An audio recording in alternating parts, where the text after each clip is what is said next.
Motivation around decluttering isn't always abundant. Maybe you felt this way too. You're looking around your home at the piles of mess, and some days it just feels easier to turn a blind eye, walk away, and avoid it because that motivation you so desperately wish was there that would help you kickstart isn't there that day, that week, that month, or maybe you never feel motivated to declutter. Fortunately though, there are actually ways to get started even when that motivation is running low. Hey, I'm Katie Wells. I'm a declutter expert and host of the Maximize Minimalist podcast. So through that show, this YouTube channel and my online programs, I've helped hundreds of thousands of people successfully declutter their homes. I am so happy you're here today to be talking about motivation. If you're anything like me, sometimes it feels like, what's wrong with me? Why can't I just find this motivation? I wish I could just wake up, open my eyes in the morning and feel motivated to declutter. But the truth is, decluttering is one of the easiest things to procrastinate about. And sometimes we procrastinate or just lack that motivation because the job feels overwhelming. We don't know where to begin. We feel like we don't have all the right tools in our toolbox and so many more reasons. But we're going to be talking about how to find that motivation and actually maybe what you should be doing instead of looking for that motivation. Now, I could give you some kind of surface level things to help pump you up and get you motivated. And they can still be helpful. It would be like set a timer for 10 minutes and just get started anywhere. Turn on your favorite music, because actually turning on music or even listening to a podcast and hearing things and people or sounds that you love to hear is one of the quickest way to change your mental state. So if you're feeling tired or exhausted and just want a little momentum to get a little bit done, those are great options. But today I want to dive a little bit deeper because the truth is nobody, you, me, or anybody can rely on motivation or willpower to get the job done when it comes to decluttering. Because anyone can convince themselves to declutter for a weekend or 10 minutes for 5 days or a few weeks, whatever that is, or whatever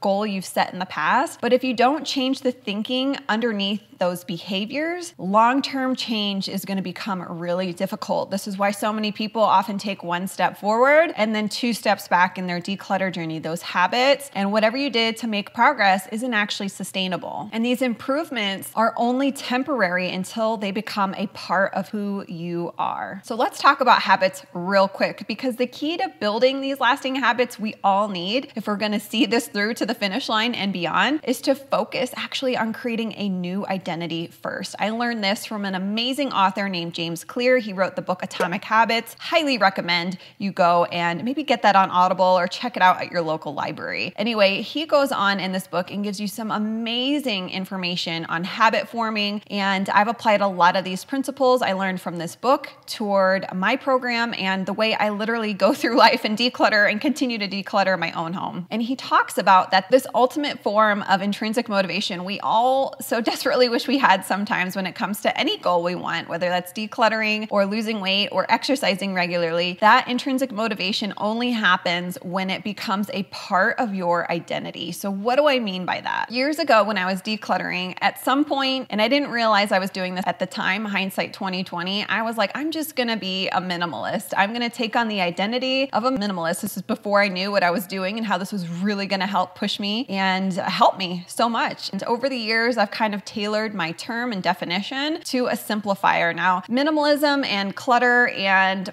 a lot of different terms that are thrown out there in this particular topic tend to develop really personal meaning. I was finding that minimalism wasn't feeling so aligned with me after a while. So now you'll hear me say, if you listen to my show or this YouTube channel, I often use the term simplifying, right? I feel like this broader concept doesn't feel so overwhelming and feels like more attainable. For a lot of reasons, you'll hear me use that term. So my identity after a while, after minimalist, didn't really feel like it was fitting the bill for me personally, was simplifier. And that's what me and my followers here on my YouTube channel and my podcast, that's what we identify as. We are simplifiers. We create space for what matters. We have an abundance mindset. What we have, and we believe we already have enough. And we understand that buying things doesn't bring happiness. And most importantly, this is a lifestyle. We are in this for the long haul. So maybe that simplifier definition or simplifier identity resonates more with you than minimalism or minimalist does. but whatever term or identity you feel that feels most aligned with you and your goals, take it on and be that person. The most practical way to change who you are is to change what you do. So number one, decide which identity you want, simplifier, minimalist, or something else, and declare it. Maybe throw it in the comments like, yes, Katie, I'm a simplifier. I feel this, I love it, I'm into it, or maybe minimalist for you. And number two is to prove it to yourself with really small wins. If you're new to this channel, you will quickly learn in each of my videos, I'm all about giving you really practical ways that you can make decluttering a part of your lifestyle. And before you know it, it becomes such a habit, automatic habit, you don't have to think about it anymore. I'm all for these weekend purges, and sometimes tackling decluttering in 4 to 5, 6 hour purges is what we got to do. But if you want to make it sustainable, there are so many different things you can do and habits you can make that don't take very much time. In fact, some of them just take seconds to a few minutes each day. So maybe for you, that's decluttering for 10 minutes a day. Maybe it's doing a daily reset. You can make sure to go watch my daily reset video, or different ways to maintain that expected mass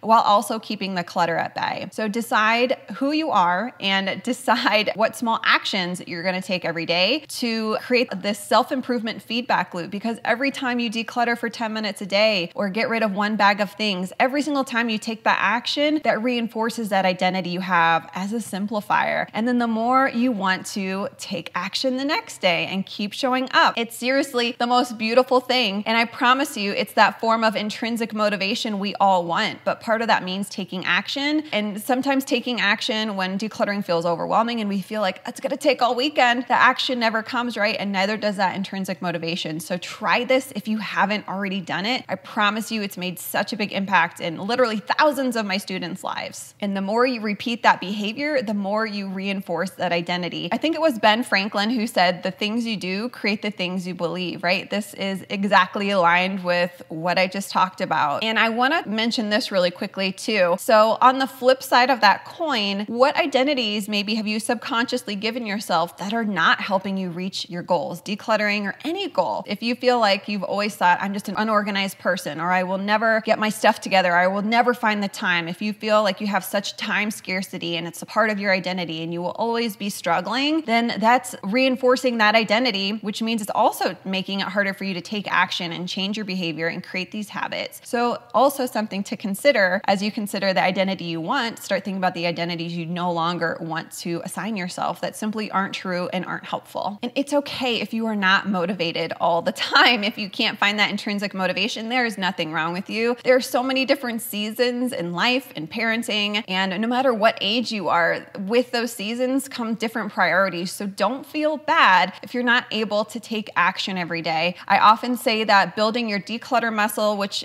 is your brain in between your ears, right, is one of the most powerful things you can do. So taking action and actually decluttering isn't the only way to make progress. Sometimes making progress for you in this season might mean just watching these videos or listening to my show or listening to content or reading content that's going to help you reframe a lot of your thoughts, take on these new positive identities that on their own are going to help you start making these habits, and it's going to reduce a lot of that friction. And doing all these things, listening, reading, or watching even, are going to help you move past roadblocks that have kept you stuck in the past. So if you're not feeling motivated, remember, all that means is you are human. So come back, watch this video, save it in your favorites. If you want to make decluttering so simple and be as efficient as possible and maximize your decluttering impact, I would love for you to check out my program called the Clutter Cure Club. This is my monthly coaching group with over 25 masterclasses and a new one dropped each month on a physical clutter and mental clutter. So the Clutter Cure Club is perfect if you want a roadmap to declutter your home, strategies to keep the clutter away, if you want to stay consistent with your habits, get your family on board, and if you want home systems that work no matter what season of life you're in. One of my favorite things about being in my Clutter Cure Club community is just that. It is a community of uplifting, supportive simplifiers. And did you know that you can actually borrow motivation from other people? I see this so often in my group when people post before, during, and after pictures pictures. And on those days you really don't feel like decluttering, my students will just hop into the group, see someone's progress and go, you know what? I'm going to do that. I'm going to get my 5, 10, 15 minutes in. I'm going to tackle my